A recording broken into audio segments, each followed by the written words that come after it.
2월 세 달이 시작되었습니다. 2월 한 달도 말씀과 동행하는 우신의 가족들이 되길 바라며 하나씩 말씀 묵상 시작합니다. 오늘 우리에게 주시는 말씀은 창세기 22장 1절에서 14절까지의 말씀입니다.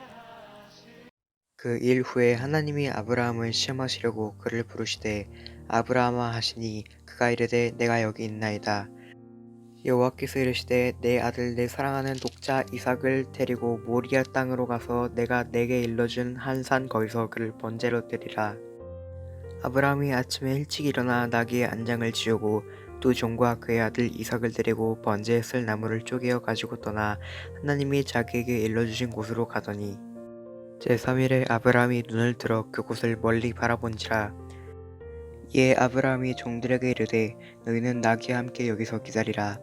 내가 아이와 함께 저기 가서 예배하고 우리가 너희에게로 돌아오리라 하고, 아브라함이 이에 번제나무를 가져다가 그의 아들 이삭에게 치우고 자기는 불과 칼을 손에 들고 두 사람이 동행하더니 이삭이 그 아버지 아브라함에게 말하여 이르되 내 아버지여 하니 그가 이르되 내 아들아 내가 여기 있노라.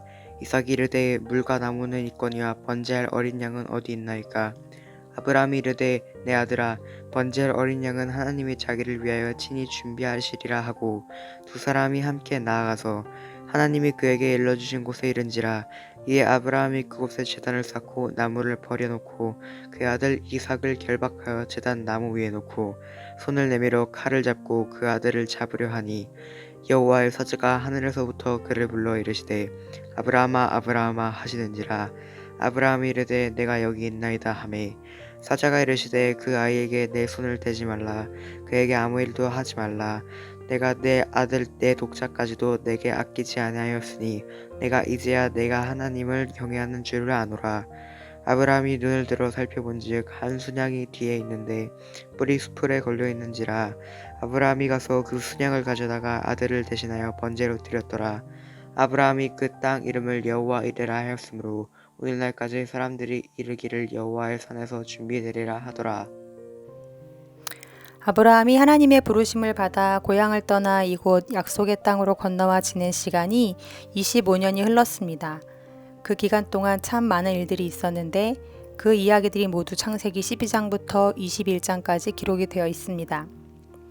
횃불 언약을 통해 목숨을 걸고라도 반드시 약속을 이행하시겠다는 하나님의 굳은 의지와 맹세를 두 눈으로 직접 보고 두 귀로 똑똑히 들었으면서도 끝까지 믿음이 없었던 아브라함의 모습을 우리는 보았습니다. 그럼에도 불구하고 신실히 자신의 약속을 이루어 가시는 하나님의 모습도 지켜볼 수 있었습니다. 이 과정을 통해 아브라함과 우리가 배우게 된 것은 하나님은 신실하시다라는 것이었습니다. 하지만 오늘 본문인 창세기 22장에 와서 우리는 또 한 번 이해할 수 없는 하나님을 만나게 되죠.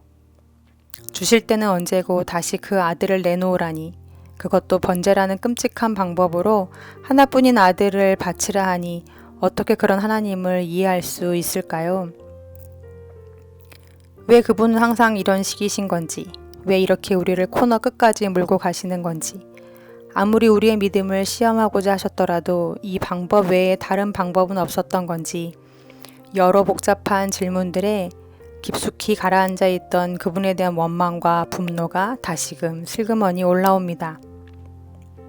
그런데 이렇게 말도 안 되는 시험을 통해, 그리고 반복되는 훈련을 통해 하나님이 우리에게 요구하시는 것이 하나 있습니다. 그것은 바로 부활 신앙입니다. 깜깜한 암흑 속에 있지만 믿음의 눈으로 빛을 보는 것, 절망과 낙심이 나를 둘러덮을 때 그 절망의 바다에서 나를 구원해내시는 하나님을 신뢰하는 것, 나로서는 불가능하지만 그분은 가능하심을 선포하는 것, 죽음이 임했지만 그분이 다시 살리시고 다 끝났지만 그곳에서 다시 시작하시고 회복시키시는 살아계신 하나님의 역사를 경험하는 것, 그리고 그 믿음이 실제 내 믿음이 되는 것, 이 부활신앙을 하나님은 우리에게 요구하시고 계신 것입니다. 하나님은 아브라함에게 그리고 우리에게 그 신앙을 요구하십니다. 그리고 그 믿음의 경지에 이르기까지 우리를 이 말도 안 되는 시험들을 통해 이끌어 가십니다. 100세 된 아브라함에게, 90세 된 사라에게 인간적으로는 모든 소망이 끊어지고 모든 가능성이 사라진 그때에 도저히 불가능한 일을 하나님이 행하셨다면 이때에도 불가능한 일을 하나님이 행하실 것이란 믿음이 아브라함에게 자라 있었습니다. 곧 그를 통해 민족을 이루실 것이라 약속하신 분이 하나님이시기에 그 아들을 도로 가져가신다 해도 죽은 중에도 살리실 것을, 그 불가능한 일을 하나님이 이루실 것을 아브라함이 믿었다는 것입니다. 이에 대해 히브리서 기자는 다음과 같이 기술합니다. 11장 17절에서 19절까지 말씀인데요. 아브라함은 시험을 받을 때에 믿음으로 이삭을 드렸으니 그는 약속들을 받은 자로되 그 외아들을 드렸느니라. 그에게 이미 말씀하시기를 내 자손이라 칭할 자는 이삭으로 말미암으리라 하셨으니 그가 하나님이 능히 이삭을 죽은 자 가운데서 다시 살리실 줄로 생각한지라. 이러한 부활신앙이 저에게 그리고 우리 우신 가족들에게 주어지기를 간절히 기도합니다.